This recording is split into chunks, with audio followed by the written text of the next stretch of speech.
In addition to the textbook assignments, there are a lot of bonus assignments in this class. So there are several opportunities to get bonus credit. One is every chapter has some non-required activities. So at the very beginning of every chapter, there's a scenario. So chapter 4, for example, it says the case of Jane, and it tells you a little scenario about Jane and what she's up to, and asks you what you can do to help her. If you do that, that's not an assignment, but you can do the scenario from every chapter as bonus. You can turn it in with the chapter assignments. And then at the end of every chapter, so the first scenario is not having covered this material yet, what would you tell her? And then at the end of the chapter, there's the chapter summary at the end of every chapter, and then what's called a critical thinking activity, which goes back to that scenario. Now that you've learned this material from the chapter, now that we've gone over it in class, what else can you add? What additional specific techniques can you recommend for, in this case, Jane? So if you do the activities at the beginning and end of every chapter, you can turn those in with the chapter. Those are worth bonus. So there's a bunch of bonus opportunities right there. Also, if you get involved in activities on campus that are not required, I'll give you bonus credit for that as well. One of the standard claims that's been shown again and again to be true is that students who are involved on campus get better grades. Oddly, if you go work out at the gym here on campus, you're going to probably do better in your math class than if you go work out at the gym across town at the Y or at Gold's or whatever. That seems strange, but it's true. The studies show it again and again and again. Why? Well, the people at the gym here on campus are other students who share your concerns and your interests and your projects and your goals. And you can make some friends that way. You can do some networking that way. If you bitch about your stupid math teacher at the gym, on campus, somebody might say, yeah, I had that same problem and here's what I did. Or they might say, oh yeah, that totally sucks, and at least you got some sympathy. If you bitch about your math teacher at Gold's gym, they're going to be like, whatever, dude. Or they might say, why don't you just drop it if you hate it so much? That's not helpful. Also, though, students who are engaged on campus, students who are involved in activities on campus that they don't have to do, students who don't just leave as soon as class is over, tend to like being here better. They have more friends, they enjoy their time on campus more, and almost everybody does better at things that they like, does better in environments in which they are comfortable and happy and confident.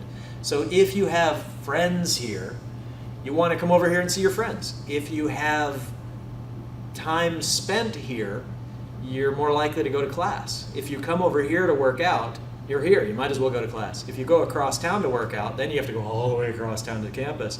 You might not bother. So if you work out at the gym here on campus, let me know. If you go to the Learning Commons for tutoring, let me know. If you go to the open mic night, if you go to see the play, the theater production that we're going to have this semester, if you go to a baseball game, let me know. And I'll give you bonus credit for being involved on campus. The more involvement, the more credit. I mean, I'm not going to give you points every time you go to the gym, but I'll give you credit for each of the different kinds of things that you do. Each one isn't worth a lot, but the more of them you do, the more points it'll be worth. The other bonus opportunities that will come up are going to be as we go. So I'll give you additional bonus opportunities as we go, and a lot of them are already posted into Canvas. Before the semester began, I posted into Canvas all of the assignments that I expect to give and all of the bonus activities that I expect to make available and all the PowerPoints that I expect to show. If you look at the modules section, you'll see it's all broken down roughly in the order that we're going to go. It's not exactly right. Some of it is subject to change because I based it off of what I did last semester. So I might cancel a thing or two, I might add a thing or two, I might move the due dates around. So for now, it's tentative. I'll make announcements in class for all the assignments as I give them. So the due date that I give in class will be the due date that's really true. One other footnote on that, Canvas defaults to a due date of 11:59 p.m., and that is false. In this class, everything is due at the beginning of the class the day that it's due. So if I assign something that's due on Wednesday, it'll be due at the beginning of class on Wednesday. 12:01, noon, when the class starts, not at 11:59 p.m. It's due when class starts, regardless of what Canvas says. So that's a warning. The due dates should be right in Canvas, roughly, and I'll keep them up to date as we go. But the times, I'm not going to change every time. You can't do it as a blanket thing. Canvas only lets you do it one at a time, and I'm not going to do it. It's too hard. So due date, when class begins. That's the official due date. But I want to be as honest as I can. I don't want to mislead you. I don't want to lie. I don't want to be the sort of hard ass who says this and then doesn't really do it. Here's the actual due date. If I have it when I sit down to grade it, then it's on time. When am I going to grade it? Well, it kind of depends.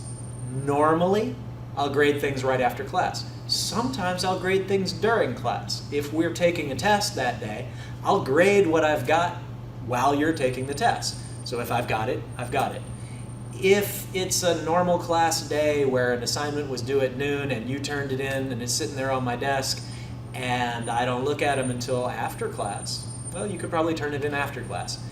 If it's something that's due and I sit down to grade it in my office at 3:15 and you have sent me the email at 3:10, okay, you got away with it, that's fine.